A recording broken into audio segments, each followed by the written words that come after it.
I'm struggling a bit with mental health and perimenopause, if I'm honest. Some days my brain feels like it's working against me, making it so much harder to make positive choices like exercising or eating well. Do you have any tips for staying on track when things feel tough and you're just not feeling like yourself? This can be so tough. And thank you so much for sharing this, by the way, because I know that you're definitely not the only person who's feeling like this. And I just want to say as well that there's biological reasons as to why trying to keep our habits, our healthy habits going during perimenopause are harder. And as I've mentioned in this Q&A already, as we go through the perimenopause, our hormones aren't just declining, they're fluctuating and sometimes quite dramatically in the background. And it's not linear, and every day or sometimes each week can feel so different. And estrogen, it doesn't just affect our reproductive system, it affects so much in the body. And one thing that it does is it affects our brain. So I just want to talk a little bit about this, so you get a better idea and understanding of what's actually going on in the body. And then I'll talk a little bit about, what we can do as well. So estrogen helps to regulate serotonin, and that is our feel-good hormone. It's one that is really influential in, of course, our mood, our sleep, our well-being, our appetite. And as estrogen fluctuates, serotonin signaling can fluctuate too. And that's one of the reasons why women notice that their moods are lower. They have higher anxiety levels and they feel overwhelmed and maybe just not like themselves at all. Also, progesterone is at play here. That's declining, and that is like our calming hormone, and that becomes lower, and then our anxiety levels can be higher. We do feel the worries as well. Estrogen also affects dopamine though. And dopamine, you may have heard of it before, getting that dopamine hits maybe. That is involved in, well, it's our reward hormone, but it's also involved in our motivation and our drive. So even if you're thinking, I know I feel so much better if I just do this, but I just can't make myself do it, it's a real common thing. It's a real common experience. Suddenly things that used to feel much easier can require a lot more mental effort to do. And then when we add cortisol and sleep into the mix, it becomes even harder. So our stress hormone cortisol, it can stay higher for longer, and it can spike at random times like the middle of the night, which makes our sleep worse. And that can affect our mood the next day. We can be more irritable. It can affect our energy. It can affect our hunger hormones, because that's where they're regulated overnight as well. And the next day, our brain is much more likely to try and seek out quick rewards like sugary foods. And it's less likely to want us to do something that feels difficult, like exercising, even though we know it's the absolute best thing for us. And it's just literally our brain trying to conserve and get energy. So, what I would first recognize is that, yes, this is harder, but that doesn't mean that we don't act on it, if you get what I mean. We're just working with a different environment now. We're working with a little bit of a different hormonal mix just for now in this chapter. So that means that we can't rely on motivation. We have to rely on getting into a routine, because motivation is going to come and go all the time.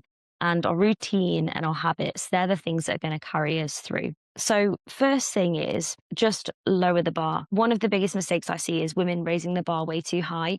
And they say, right, I've got to do like my non-negotiable is I'm going to do 5 workouts this week, instead of thinking, okay, I'm going to set my range target, and actually I'm going to aim for 3 as my, say, non-negotiable minimum. I know it's something that I can achieve. I know it's something that I can do. And my ideal is going to be, it might not be 5. Your ideal might be 6 workouts a week, but anywhere in between is a win.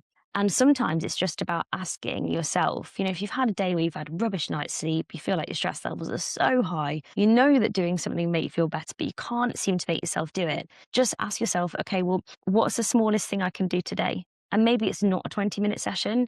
Maybe it's a 10-minute something. Maybe it's a 10-minute power walk.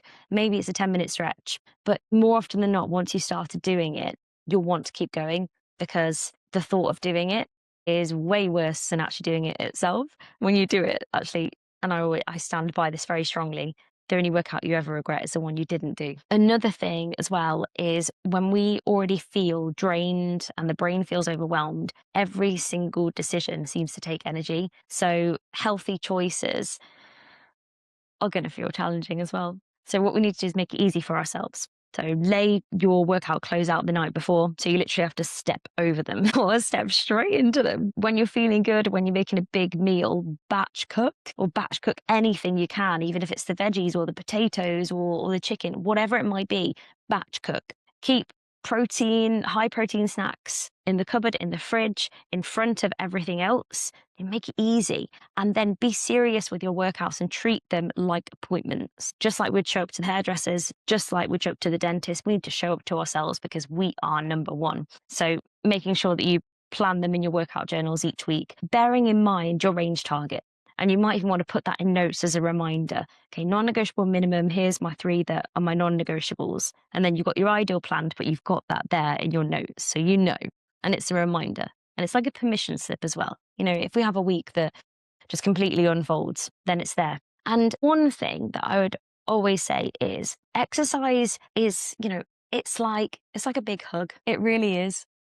We get to exercise. You don't have to exercise. It is a treat for the body. And it's one of the things that really helps improve mood because it increases our feel-good endorphins. It supports serotonin and dopamine, and it helps to reduce our stress levels as well. And it's going to support our body. We've already spoken about bone density, muscle tone, etc. So we don't just move because we feel good. Quite often we move to feel good. And a lot of people get that the wrong way around. They wait until they feel in, this is my least favorite phrase, the right headspace to move. But the reality is, in order to get into that headspace, we actually have to move in the first place. So action creates motivation, not the other way around. And some weeks, just remember that we'll smash out 6 workouts or 5 workouts, whatever it might be. And some weeks we might manage the 3, or maybe not even that, because we've just had a week that's completely gone crazy. I was going to swear then, but I won't. Something up. And, that's okay as well. Any movement is good. I think success for me isn't about disappearing when life gets hard. It's about showing up and giving it 100%, even if we've only got 30. If we've got 30% and we've given it the 30%, that's 100% in my book. I just also want to add here, if you're feeling like your mood is really low a lot and anxiety feels really overwhelming, or you're just really not feeling like yourself, please don't feel like you have to struggle on your own. We can talk in the groups here. They're all private. I'd also say speak to your GP as well, definitely, or a menopause specialist. There's lots of things that can be done like HRT, like therapies and different types of lifestyle support. But yeah, just please never feel like you're on your own. And also on that note, gang, one thing I do want to add here is don't forget we've got our perimenopause hub as well. So do check that out if any of this has resonated today. And also please do feel free to talk about it in the groups. I do want you to feel comfortable to speak to me or to speak to anyone else in the group as well, if you feel comfortable to do that. And everyone is so wonderful and supportive.